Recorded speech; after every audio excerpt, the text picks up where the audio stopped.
This document is part of and intended to be read in conjunction with all parts of and appendices to the document entitled CSIRO.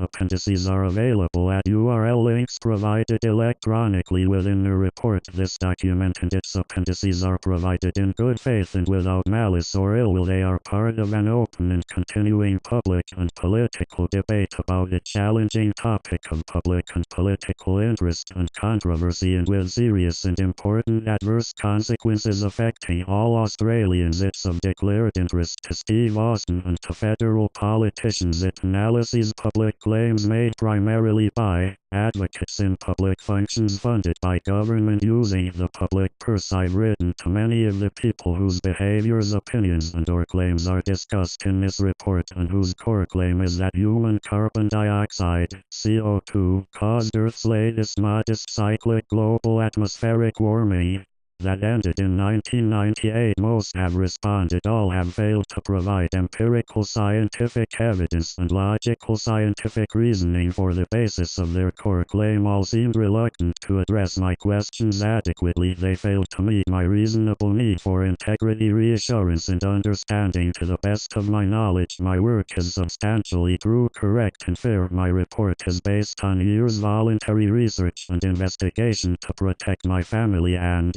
taxpayers affected by serious issues raised in this report and appendices as a result of activities and claims of people funded by taxpayers. It's based on facts and is contextually true as noted in my Declaration of Personal Interests, Appendix 1C. My personal aims include restoring scientific integrity. It has slipped as the reputations of many involved in public climate discussions were eroded by their contradiction of nature and/or of their previous statements. Some academics funded by government have placed themselves in a position of public ridicule. Copies of this report are being sent to Australians whose actions and claims are discussed herein, with opportunity for them to identify, specify and justify any claimed material errors and to provide supporting evidence for claimed errors. I express my regret for any substantial material errors within this report that aims to be comprehensive and accurate in the interests of all Australians.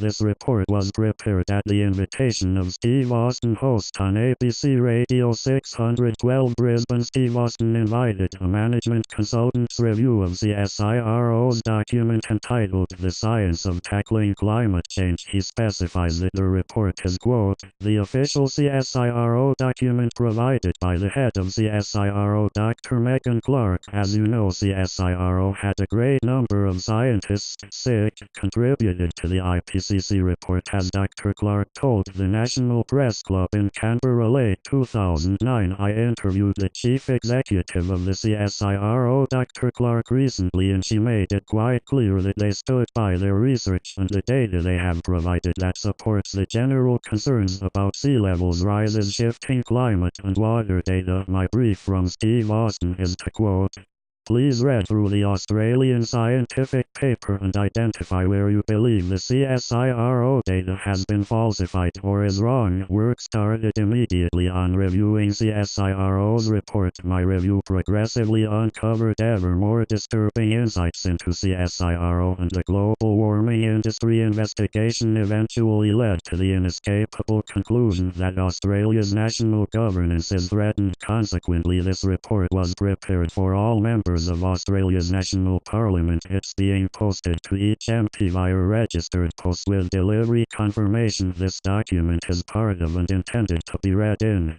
conjunction with all parts of and appendices to the document entitled CSIRO.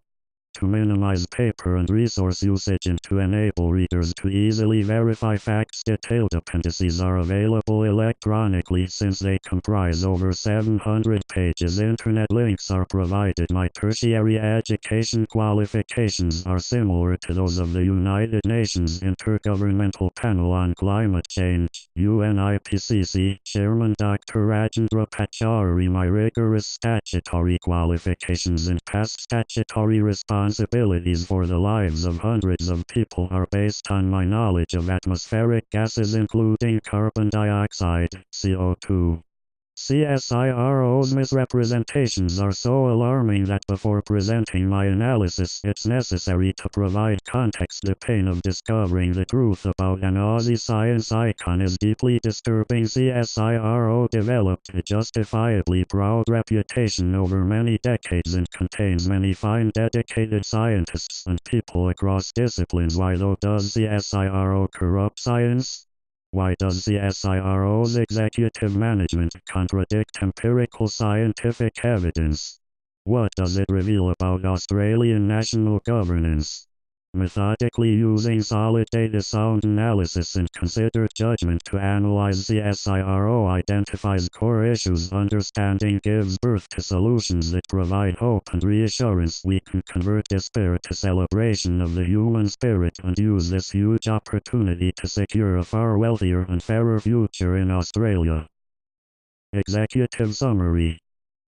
CSIRO executives provided written responses to my requests for empirical scientific evidence that human CO2 caused Earth's latest modest global atmospheric warming period. In their responses, CSIRO's chief executive Dr. Megan Clark and CSIRO's group executive Environment Dr. Andrew Johnson both failed to provide any such evidence. Their responses in CSIRO's report entitled The Science of Tackling Climate Change, released in October 2009, repeatedly contradict empirical scientific evidence. 3 responses from CSIRO executives and CSIRO's report to media and the public do not contain the necessary logical scientific reasoning for the claim that human carbon dioxide CO2 caused global warming, aka climate change. Appendices 6 and 6a. CSIRO's report grossly misrepresents science, climate, and nature. Its structure and bias mislead the public to support the government's tax on carbon dioxide, CO2. Yet CSIRO Chief Executive Dr. Megan Clark provided the report to Steve Austin as reportedly the official CSIRO document that she stood by. Refer Appendix 1A. Analysis of CSIRO comments, behavior and publications reveal that on the topic of climate, CSIRO is unscientific and blatantly political in advocating government policy. It contradicts empirical scientific evidence. CSIRO has no empirical scientific evidence that human CO2 caused warming, aka climate change. CSIRO has many fine people and a proud heritage in areas outside climate. It appears to have capability and credibility that is threatened by CSIRO's politicization. Speaking at United Nations (UN) conferences, CSIRO scientists use taxpayer funds to advocate for global governance. This is consistent with CSIRO's actions supporting implementation of UN Agenda 21, the UN's campaign pushing global governance. It bypassed Australia's parliament and people and threatens Australia's sovereignty and our personal freedoms. Research raises questions about conflicts of interest among CSIRO's executives. In good faith, the people of Australia are funding CSIRO to provide science. The CSIRO, though, is using that money to misrepresent science. That misrepresentation assisted passage through Parliament of the government's deceitful tax on carbon dioxide, CO2, based on a lie. Taxpayer funds are being misappropriated to plunder more tax from Australians via an open-ended upward ratcheting tax designed to be repeatedly and sharply raised. Extensive research reveals that Australia's national governance has been undermined and taxation is used as plunder to control people. CSIRO scientists are deeply enmeshed in producing corrupt UN IPCC reports. They act as contributing scientists of various rank, have papers referenced, and presumably act as reviewers. CSIRO endorses UN IPCC reports, despite those reports being demonstrably corrupt and pushing a political agenda. All 5 UN IPCC reports, national governments and media, 1990, 1995, 2001, 2007, and 2013, contradict empirical scientific evidence and provide no logical scientific reasoning for their core claim that human CO2 causes or will cause global warming. Key conclusions include: The body of the August 2010 report by the world's peak scientific academic body, the Inter-Academy Council (IAC), comprehensively condemned UNIPCC processes and procedures. It exposed many concerns, including conflicts of interest. The UNIPCC has no empirical scientific evidence for its core claim of warming by human CO2, see Appendix 2. Each of the UNIPCC's 4 reports to national governments and media is based on an unscientific falsity. The UNIPCC uses propaganda techniques. Prominent independent scientists, including UNIPCC contributing scientists and at least one lead author, condemn the UNIPCC as unscientific and/or dishonest. There is no scientific consensus claiming warming by human CO2. UNIPCC contributors and officials have corrupted, bypassed, and at times prevented scientific peer review as a method of quality assurance. The process of peer review is now worthless. UNIPCC guidelines require the science to be modified to suit the politics. UNIPCC data on its reporting processes reveals that the UNIPCC is unscientific. The UNIPCC's rot starts at the top with conflicts of financial and other interests.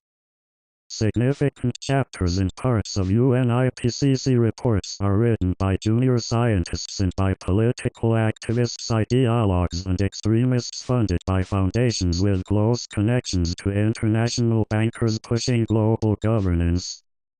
The UNIPCC originated in the corrupt United Nations Environmental Programme, UNEP, having a record of contradicting empirical scientific evidence and hurting humanity. UNEP policies have led to the deaths of more than 40 million people. The UNIPCC extended and deepened UNEP's methods of corrupting science. So-called climate science was settled politically before the science even started. UNIPCC reporting strategy deceptively misled key people. UNIPCC uses and relies on Big Tobacco's tactics and methods to confuse the UNIPCC's unfounded core claim about human CO2 as part of UN Agenda 21 campaign for global governance. UNIPCC reports are admitted by senior ALP and Greens leaders to be the basis of those parties' climate policies. The British High Court ruled in 2007 that Al Gore's movie entitled An Inconvenient Truth is a political work containing many factual inaccuracies. Independent quantitative analyses of the movie and book of the same name reveal they contain 19 wrong statements or false statements, 17 misleading statements, 10 exaggerated statements, 25 one-sided statements, 28 speculative statements, 234 images of natural and everyday events falsely depicted as unnatural and implied to be caused by global warming, 71 images and instances of unscientific unfounded mixing of projections with actual data to falsely fabricate future climate, 59 instances of comments images out of context or misrepresenting reality, 74 instances of using the crowd DECT, 35 major errors on climate alone, and 0 empirical scientific data supporting the movie's core claim that human production of CO2 drives global temperature and climate. The movie fabricated the unfounded concept of a tipping point in climate, yet never specified any basis for determining the point. Al Gore's Hollywood-produced movie contradicts empirical scientific evidence. It's packed with falsities and misrepresents climate and science. It's ideologically driven political propaganda. It uses Hollywood propaganda techniques to carefully, subtly, calculatedly, and emotionally demonize opponents. It silenced dissent by making it shameful to disagree with its falsely fabricated and unscientific claim, and its conjured non-existent scientific consensus. It emotionally entrenched unfounded climate alarm. It was silent on Al Gore's extensive conflicts of financial interest that included the Chicago Climate Exchange, in which his company Generation Investment Management was the fifth largest shareholder. The movie laid the foundation for cap and trade that falsely purports to be market-driven. It's a ration and tax scheme centrally controlled by global organizations. Al Gore is a beneficiary. Doesn't that make his actions fraudulent? Al Gore has publicly pushed for global governance to tackle his unfounded crisis. To honestly advocate cutting human production of CO2 based on global warming, aka climate change, all four basic questions need to be answered. Yes. Is global atmospheric temperature warming unusually in either amount or rate, and is it continuing to rise? Does the level of carbon dioxide, CO2, in air control or determine Earth's temperature? Does human CO2 production determine the level of CO2 in air? Is warming catastrophic or even damaging? The foundation of science is logical scientific reasoning, proving or disproving causal relationships. The core and ultimate arbiter of science is scientifically measured, repeatable empirical evidence. It provides answers to all four questions logically. Only one negative answer ends. Claims to cut CO2 to avert catastrophe. Empirical scientific evidence answers all four negatively. Global atmospheric temperatures peaked in 1998. Temperatures have since been at with every year since, colder than in 1998 since the start of atmospheric temperature measurement in 1958. Temperatures cooled slightly from 1958 to 1976. A sudden small step change known as the Great Pacific Climate Shift occurred in 1 year. 1976 temperatures very slightly increased. In 1998 temperatures have since been at with the possible start of a cooling trend in 2006. CSIRO and the UNIPCC used ground-based temperature measurements that are corrupted and unscientifically manipulated. Rural ground-based temperatures uncorrupted by urban heat sources reveal no net change since 1890, with modest cyclic cooling warming stasis. 2. Carbon dioxide, CO2 levels in air are a consequence of temperature, not a cause. This is the reverse of UNIPCC CSIRO, and government claims it applies throughout Earth's history and over every duration. It's true seasonally and long term. 3. Nature alone determines levels of CO2 in air. This is the reverse of UNIPCC CSIRO, and government claims it means that cutting or increasing human CO2 production cannot ease CO2 levels in air. It's useless to cut human CO2 production. 4. Warmer periods in Earth's history are highly beneficial to people, humanity, civilization, and the natural environment. This is the opposite of UNIPCC CSIRO, and government claims warmer periods are scientifically classified as optimums. All four core claims or implied claims by the government, UNIPCC, and CSIRO are false and contradict empirical scientific evidence. Logical scientific reasoning and empirical scientific evidence proves human CO2 cannot ease global warming. Empirical scientific evidence and discussion in Appendix 4 reveals corruption of ground-based temperature data and of CO2 data used by the UNIPCC and CSIRO. The atmosphere is not warming, much less unusually. Fluctuations since 1958 reveal modest natural cyclic temperature variation. Ground-based rural measurements reveal the same since 1890. Appendix 4 discusses the strongest natural factors proven by empirical scientific evidence to control global climate. They are El Niño, La Niña, and other regional ocean atmosphere decadal cycles. Scientists have identified many factors driving climate. These include galactic solar system, solar planetary, and lunar cycles ranging from 150 million years to 11 years. Strong drivers include solar, 1. Variations in sun's solar output, 2. Output of solar particles, 3. Sun's magnetic field polarity and strength.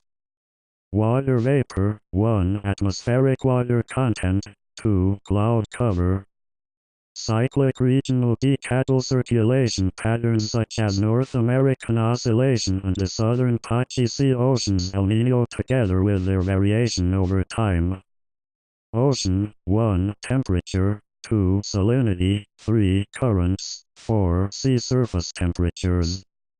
Volcanic activity. These are either omitted from or downplayed in erroneous unvalidated computerized numerical models used by the UNIPCC and CSIRO. Model projections contradict empirical scientific evidence. Empirical data reveal no changes in trends of weather events, sea levels, ocean alkalinity, diseases, species survival, and no threat to all the icons. Please refer to empirical scientific evidence presented in Appendix 4A revealing no changes in frequency or severity of weather events. CSIRO and the closely connected UNIPCC contradict empirical scientific evidence to falsely misrepresent science, climate, and nature by projecting unfounded future catastrophic changes. Is the rooster crowing at sunrise evidence that the rooster causes the sun to rise? No. Understanding empirical scientific evidence combined with observations documented in Appendix 5 enables easy identification of 3 frequent major misrepresentations of climate science and nature. These are: human CO2 controls and determines global temperature and climate. False. There is an overwhelming consensus of scientists supporting that claim. False. Catastrophic consequences will result at some unspecified future date from human disruption of global climate. Sea level rise, extreme weather, floods, drought, snowfall, fires, ocean pH, alkalinity, disease, species extinction. All false. CSIRO publications and claims have included all 3 misrepresentations. My conclusions on CSIRO are based on 1. Correspondence with CSIRO's Chief Executive Dr. Megan Clark and CSIRO's Group Executive Environment Dr. Andrew Johnson. 2. Extensive analysis and research of CSIRO reports by me and by Graham Williamson. 3. Reading of publicly available material. And 4. Publications by and communication with former CSIRO scientists, including former Chief Research Scientist with the CSIRO Division of Atmospheric Research Professor Garth Paltridge. My conclusions on CSIRO are that written responses from CSIRO Chief Executive and CSIRO Group Executive Environment reveal that neither have empirical scientific evidence that human CO2 affects global climate on all 4 basic climate questions. Section 4 above. CSIRO and its executives contradict empirical scientific evidence. CSIRO relies on projections from unvalidated computerized numerical models already proven wrong by contradicting empirical scientific evidence. In his replies, CSIRO's Group Executive Environment has twice failed to refute my specific conclusion that CSIRO documents and references he provided contain no supporting empirical evidence or logical scientific reasoning. CSIRO, its executives and reports falsely claim human CO2 drives global climate. CSIRO and its executives propagate all 3 major misrepresentations of climate. Chief Executive is a former director of international banking firm Rothschilds Australia and is currently on the advisory board of major international banking firm Bank of America Merrill Lynch. Appendix 6. International banking firms will profit enormously from trading in CO2 credits. This relationship raises perceptions and questions about the opportunity for conflicts of interest. CSIRO scientists are enmeshed in discredited UNIPCC reports and procedures. CSIRO endorses and supports the corrupt UNIPCC, thus CSIRO endorses corruption of science. CSIRO has thereby ceded sovereignty over Australian science to an unscientific and corrupt foreign political organization pushing a global political agenda. CSIRO is thus abetting systemic and pervasive documented corruption of science. Scientists paid by taxpayers advocate global governance at overseas conferences. CSIRO's Group Executive Environment is aware of the Inter-Academy Council's IAC August 2010 review of the UNIPCC, yet CSIRO has not withdrawn support for the UNIPCC despite the body of the IAC report revealing crippling deficiencies in UNIPCC processes and procedures. CSIRO is supporting implementation of UN Agenda 21, the greatest threat to Australian sovereignty. CSIRO is heavily dependent on government funding and is a politicized advocate for government policy. On climate, CSIRO is political, not scientific. It's destroying science.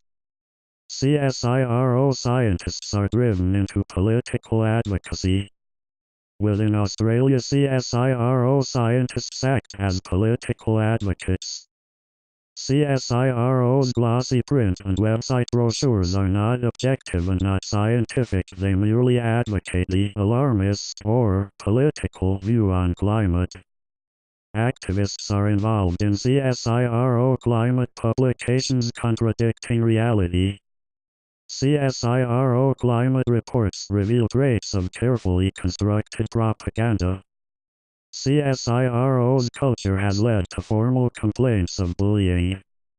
CSIRO is now not focused on science. This is hurting its effectiveness in industry. The international and Australian scientific community is in revolt at CSIRO's destruction of climate science. CSIRO's dominant position enables its views to control and manipulate other Australian scientific institutions including universities. Undermining science by short-term political agenda will hurt politicians. CSIRO's false claims have influenced public opinion and policy to the detriment of many people, communities, research institutes, state governments, local councils, and other groups affected by CSIRO misrepresentation of climate. I conclude that CSIRO has misled the media through the National Press Club and media. CSIRO misled the people and Parliament of Australia. CSIRO has been actively engaged in UNIPCC corruption of climate and science. Management consultants' analysis of the science of tackling climate change as requested. Your request, Steve, for a report on CSIRO's climate change scientific theory is in respect to climate science. Thus my review of CSIRO's glossy booklet entitled The Science of Tackling Climate Change is restricted to comments on its pages 211. I do not comment on CSIRO's work on alternative energy and other topics discussed in the booklet's subsequent pages. Analysis of CSIRO's document reveals it contains no empirical scientific evidence or any logical scientific reasoning for the claim that human CO2 caused global warming. The document repeatedly contradicts empirical scientific evidence and misrepresents science. Climate and nature statements in The Science of Tackling Climate Change were analyzed and classified into one of 6 categories, although many statements could have been categorized into multiple categories. Each CSIRO statement was assigned only one category, e.g. a statement could be false, unfounded, contradict empirical scientific evidence, and falsely blame human CO2, yet was assigned to only one category. My experience is in providing a specialized management and leadership service internationally to people of varied education and backgrounds. Experience reveals that data is often most effectively presented graphically for easy and rapid analysis, interpretation, and summary. This is the summary of CSIRO statements on pages 211 of its booklet entitled The Science of Tackling Climate Change.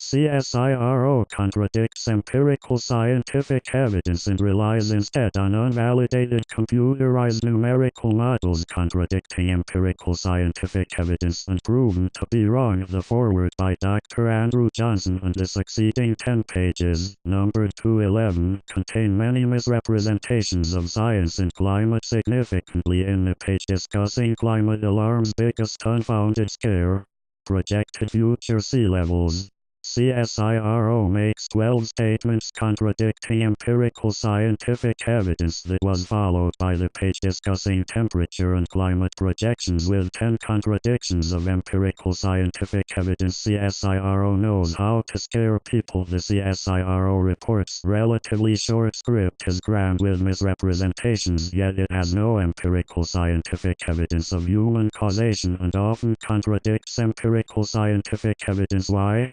A 16-year-old student's science report, similar in quality to CSIRO's glossy booklet, would fail for absence of scientific reasoning of causation and for contradicting empirical scientific evidence. A financial prospectus of the standard set by CSIRO's brochure would lead to investigation by authorities. I conclude that CSIRO's report is unscientific, misleading, and deceptive. It's corruption of science. CSIRO's glossy booklet is a cocktail of falsities, contradictions of empirical scientific evidence, and unsubstantiated implied conclusions based on low levels of understanding. Section 3 of Appendix 6 quotes from references and discusses correspondence from CSIRO senior executives contrary to claims by CSIRO's group executive environment. The list of references he separately provided for the CSIRO document contains no empirical scientific evidence for his false core claim that human CO2 causes will cause global warming. Why then did so many people initially fall for and then help spread the unfounded claim that human CO2 would catastrophically warm our planet? To understand corruption of climate science needs more than empirical scientific evidence. It requires understanding motives pushing corruption of climate science. Why? Motives driving corruption of climate science. The 40-year campaign inventing and fabricating unfounded global warming, aka climate change, shares strategies, tactics, methods, and goals with another prominent international scam.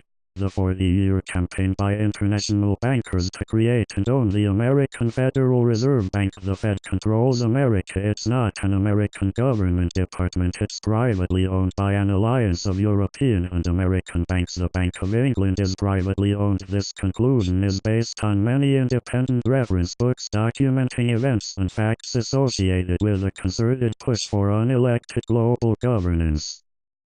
Appendix 14 reveals that the main pushers of unfounded climate alarm and corruption of science are international bankers seeking to make money for nothing by trading CO2 credits. They seek to magnify that using derivatives. Understandably, many informed people consider the climate scam to be history's worst. It's not. It's merely the third worst deceit of modern times. It joins the second worst deceit.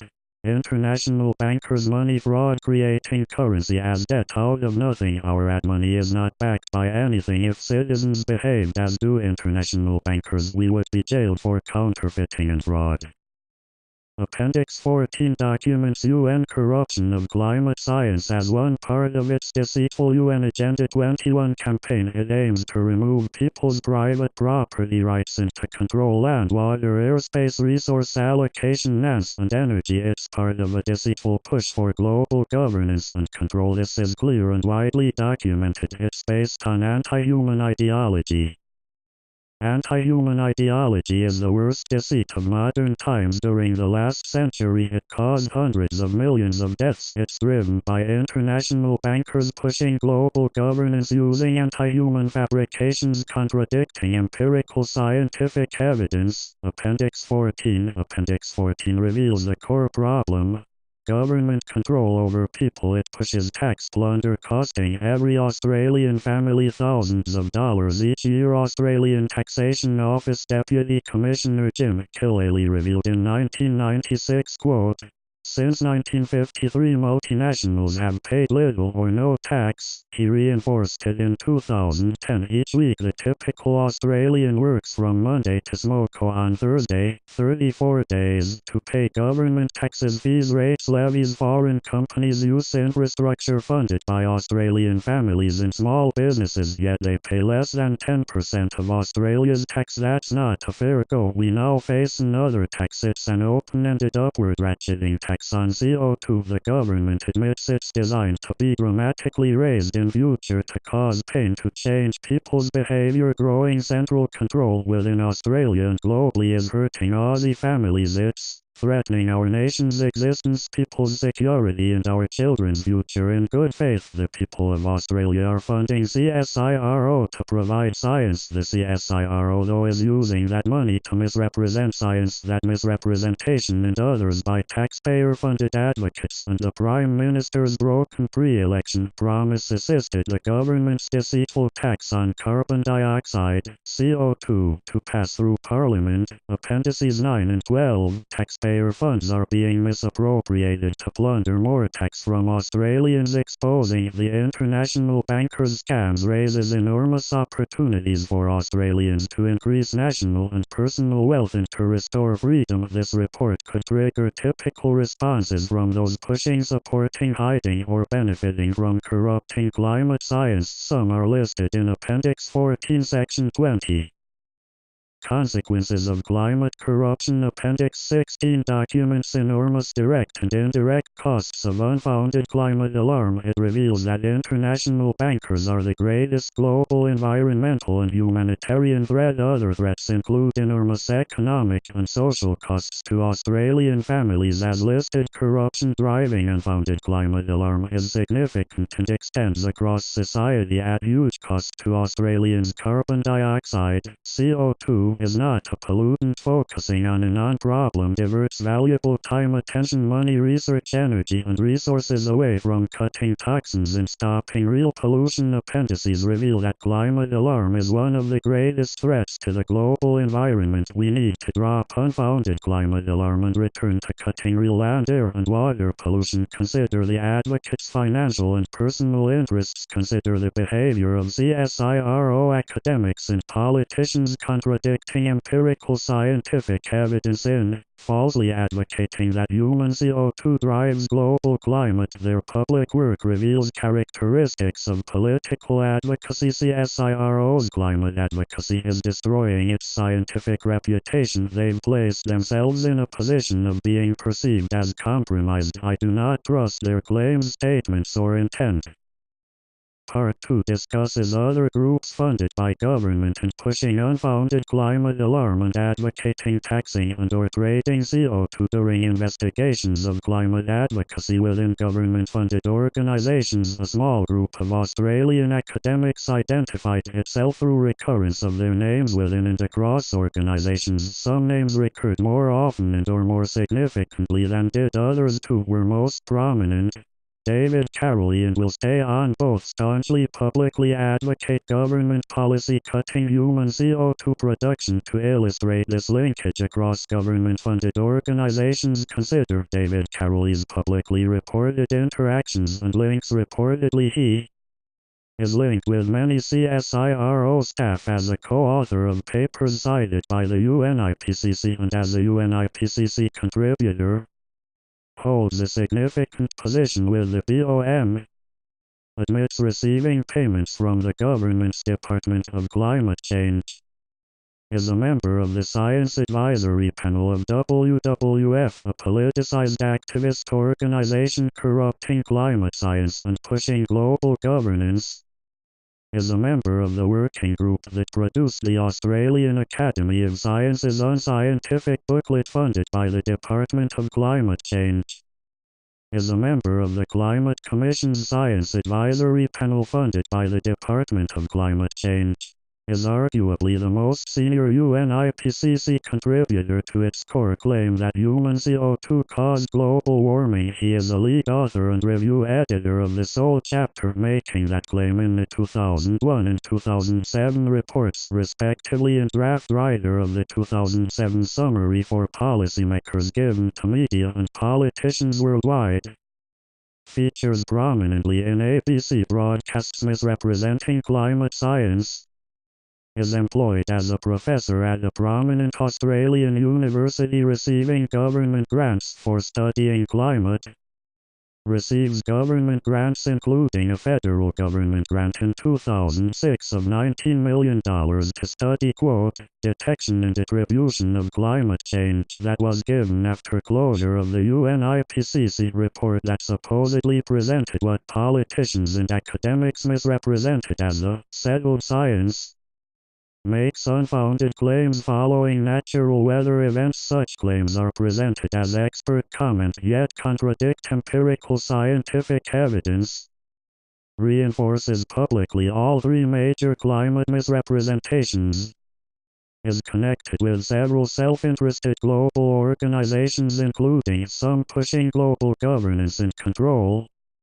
Is connected directly or indirectly with most academics listed in Section 13 and Appendix 9. Why are prominent professors skeptical of the claim that human CO2 caused warming excluded from government-funded positions and broadcasts?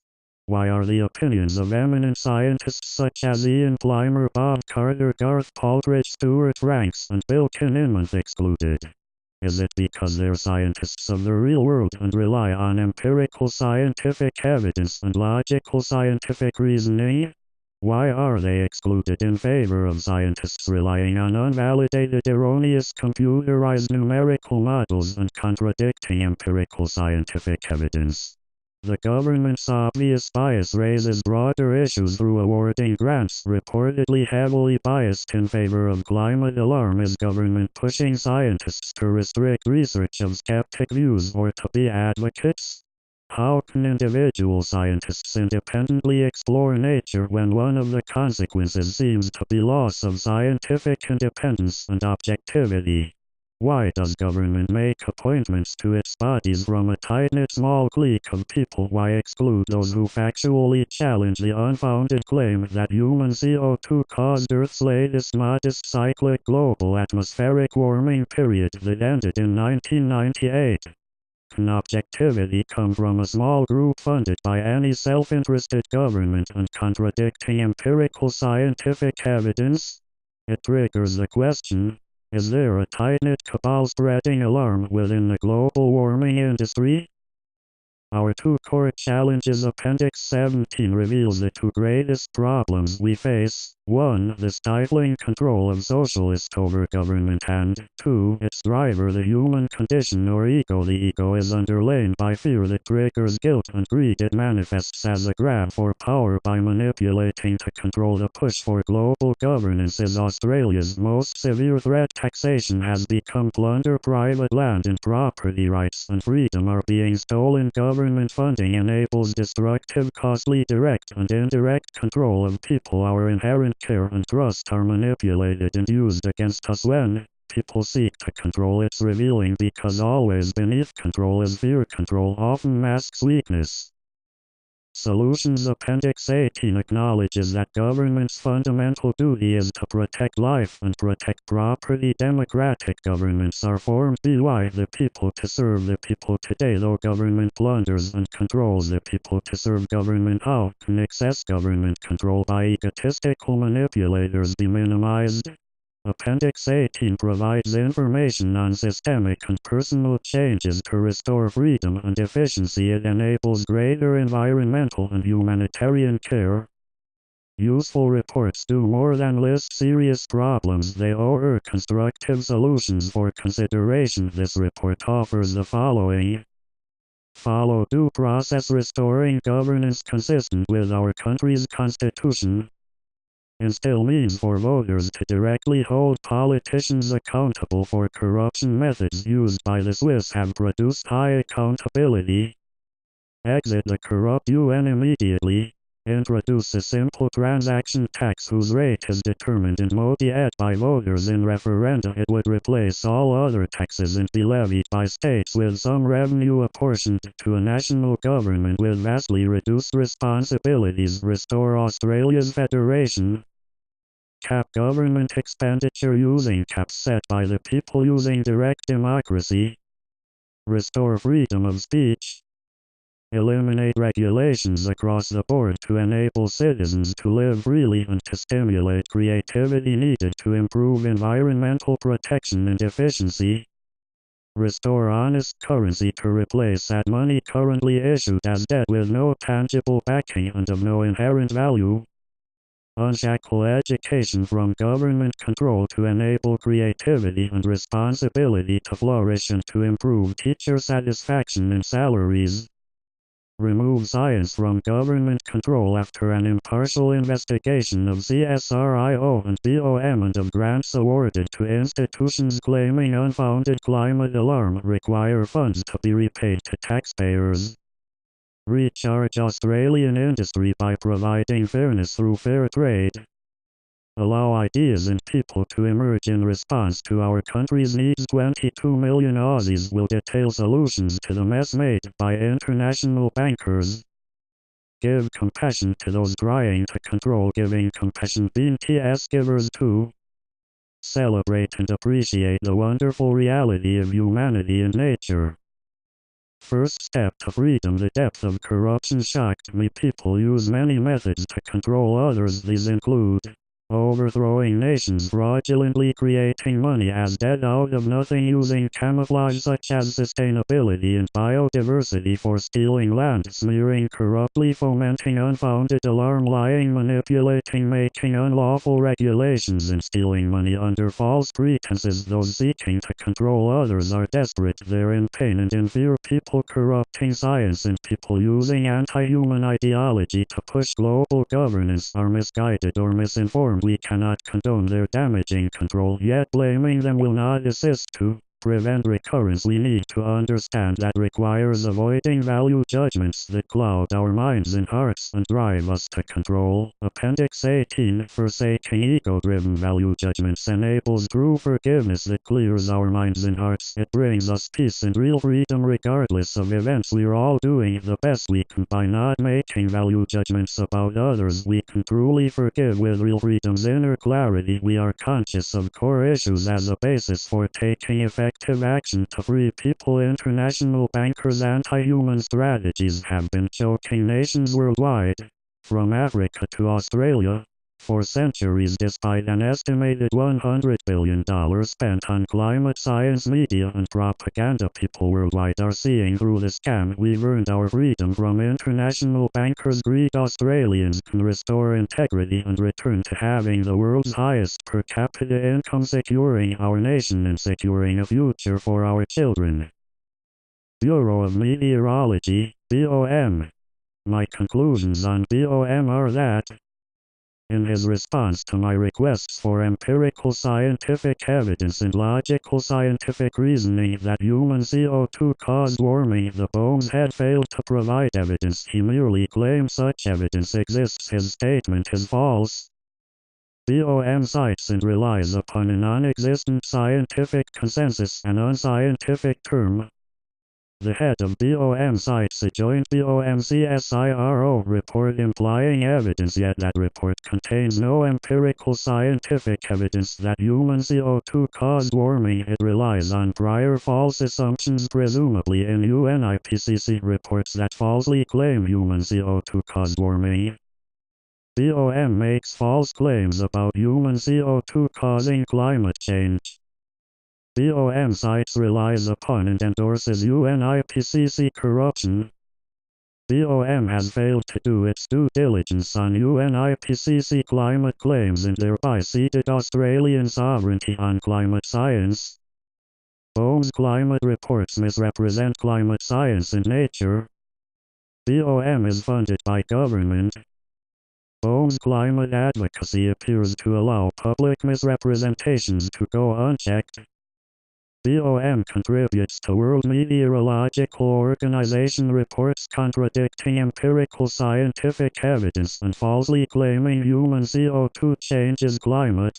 BOM's reputation on climate is tarnished by inaccurate work revealed by Australian and international scientists.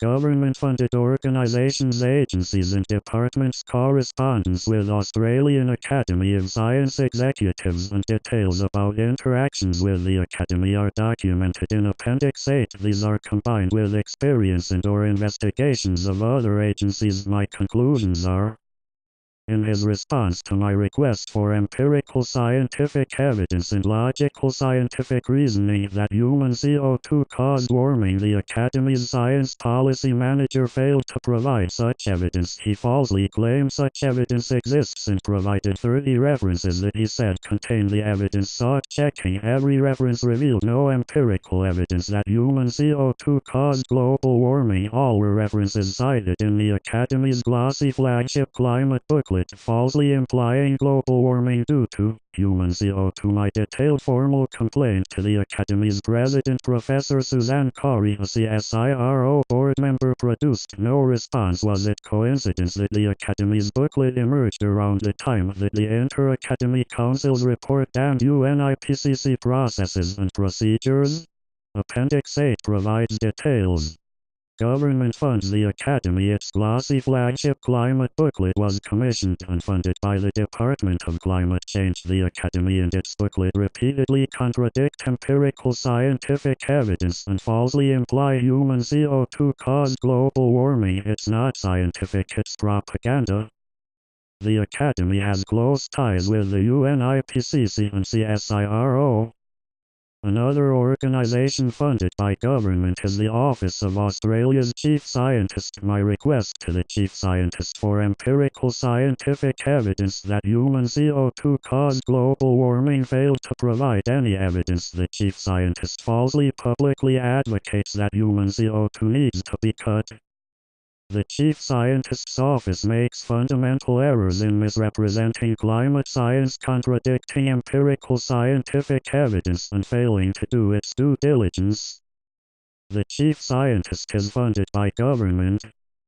Another organization with no evidence that human CO2 caused global warming, aka climate change, is the government's Department of Climate Change. It contradicts empirical scientific evidence and misrepresents climate.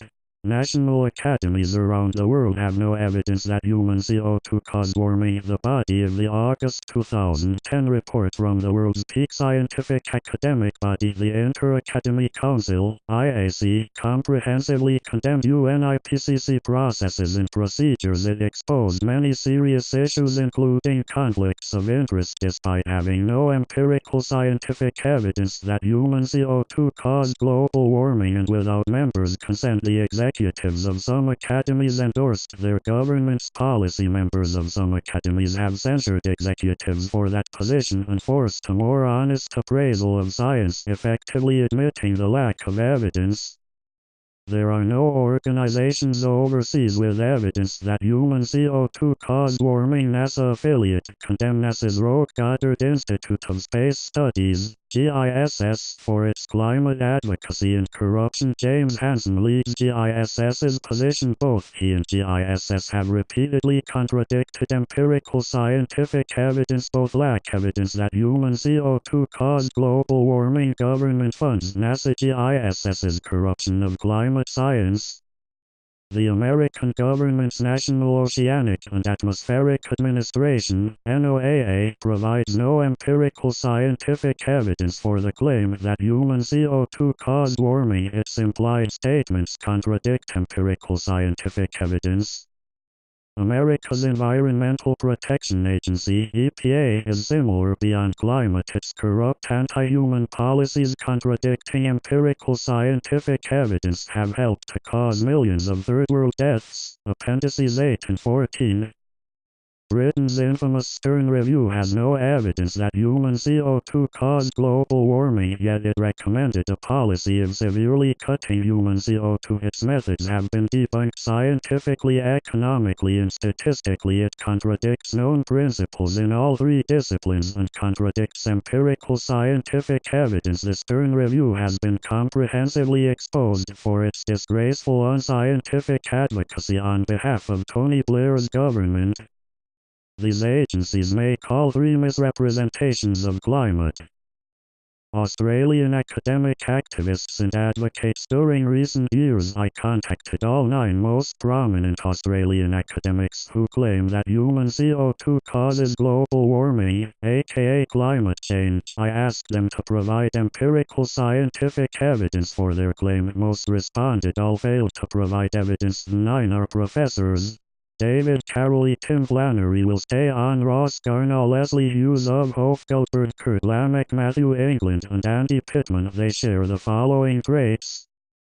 All failed to provide empirical scientific evidence and logical scientific reasoning that human CO2 causes global warming. All contradict empirical scientific evidence. All are funded by government. Additionally, almost all have prominent government-paid positions. Some receive additional payments from political activists pushing global governance. Many have working associations with CSIROh. The UNIPCC's 2007 report cites and relies extensively on papers written or co-written by 7 of these academic advocates. The majority contribute to UNIPCC reports. All failed to disclose their personal financial interests associated with their claims. All misrepresent climate science. Some have falsely smeared those who disagree with their claims or view. Some are associated with organizations pushing global control. Ross Garnaugh is reportedly a member of the Trilateral Commission Appendix 14.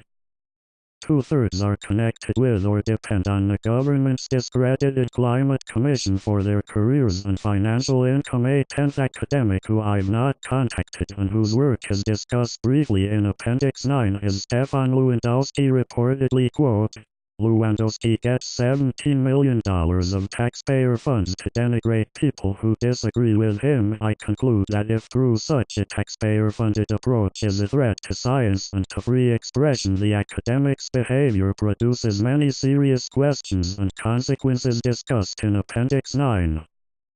The government's discredited Climate Commission.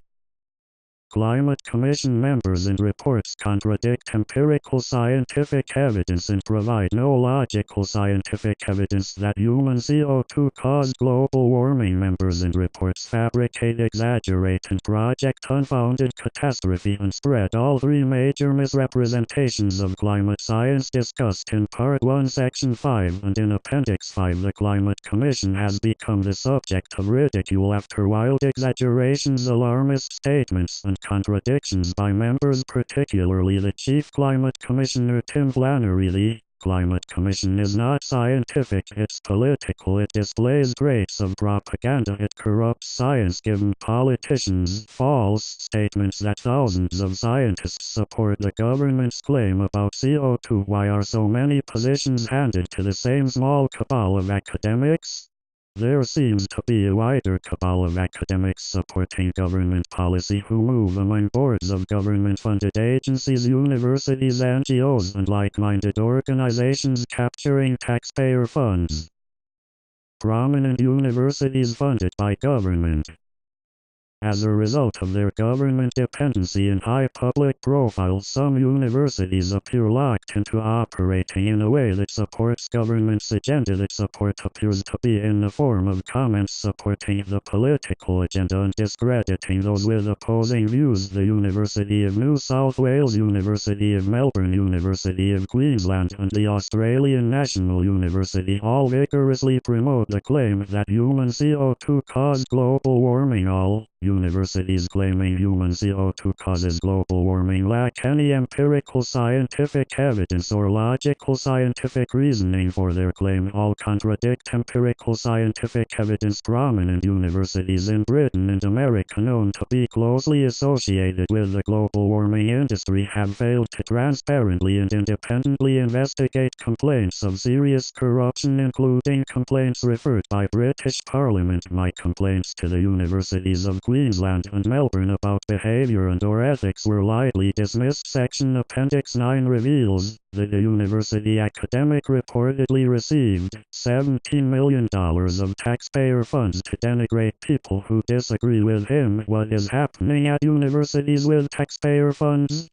16 Prominent National Politicians. Appendix 12 contains detailed analysis of correspondence with prominent Australian politicians. Prominent politicians advocating cutting human CO2 have no empirical scientific evidence or logical scientific reasoning that human CO2 caused global warming. They contradict empirical scientific evidence. Prominent members of Parliament have been provided with empirical scientific evidence and extensive detailed documentation of corruption of climate science. That material has been sent by registered post with delivery confirmation. Despite this, MPs fail to fulfill their responsibilities. ALP Greens and Liberal climate claims are purely political and are corrupt. Of most concern are statements and or actions of Kevin Rudd, Senator Penny Wong, Greg Combet, Robert McClelland, Julia Gillard, Craig Emerson, Senator Christine Milne, Bob Brown, retired, Greg Hunt, Malcolm Turnbull, Rob Oakeshott, and Tony Windsor. Reasons are provided in Appendix 12. The behavior and or comments of some politicians raise serious questions. Are some politicians behaving deceitfully?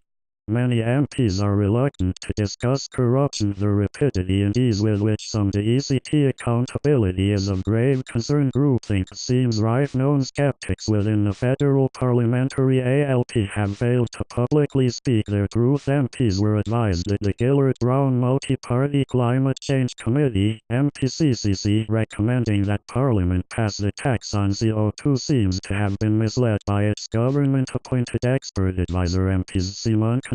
Generally, federal politicians have failed to do their due diligence and or speak their truth effectively. Some politicians have demonstrated integrity, yet parliamentary and party systems act to suppress them. Collusion between Liberals and Labour destroyed farmers' private property rights largely through ignorance. MPs are ceding Australian sovereignty and destroying Australian industries. This has been occurring for decades. Appendices 12 and 14 discuss the UN's current Agenda 21 campaign stealing private property rights. Politicians have smashed national governance, undermined Australia's federation, and bypassed our constitution. Some politicians around the world and in Australia reveal strength, due diligence, and integrity. In 2012, American state Alabama banned UN Agenda 21 to protect private property rights and the Alabama state constitution. Government-funded ABC radio and TV and the Sydney Morning Herald.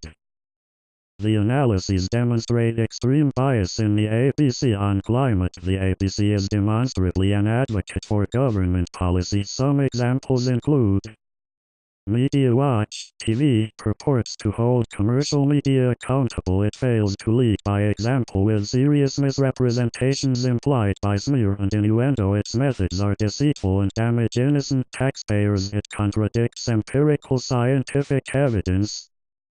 Catalyst TV program. Cande TV program. Four Corners TV program. Background Briefing radio.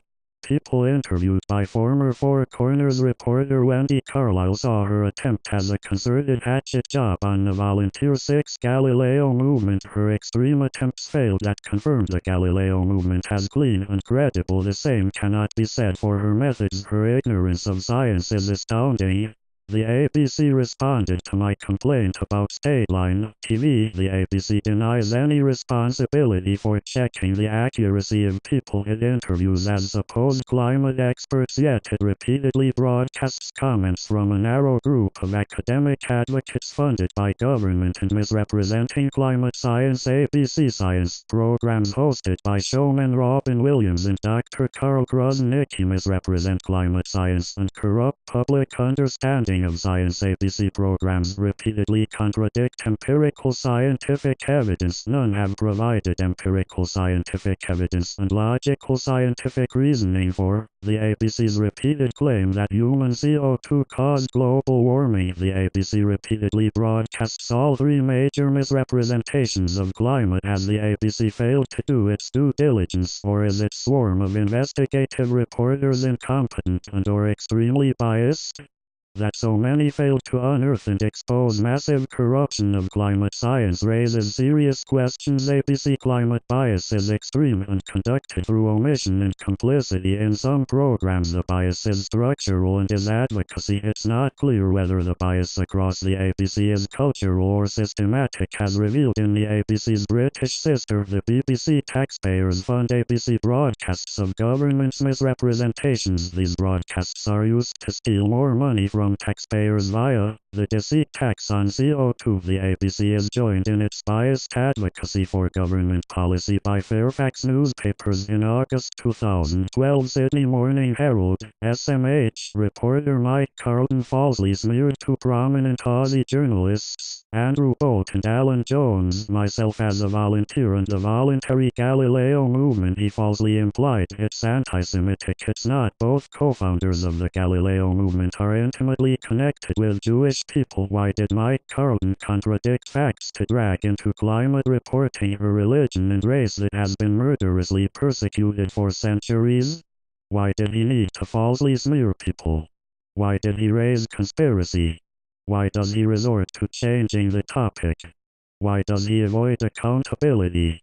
Earlier, why did he run from my email of March 8, 2010 asking him for evidence and reasoning?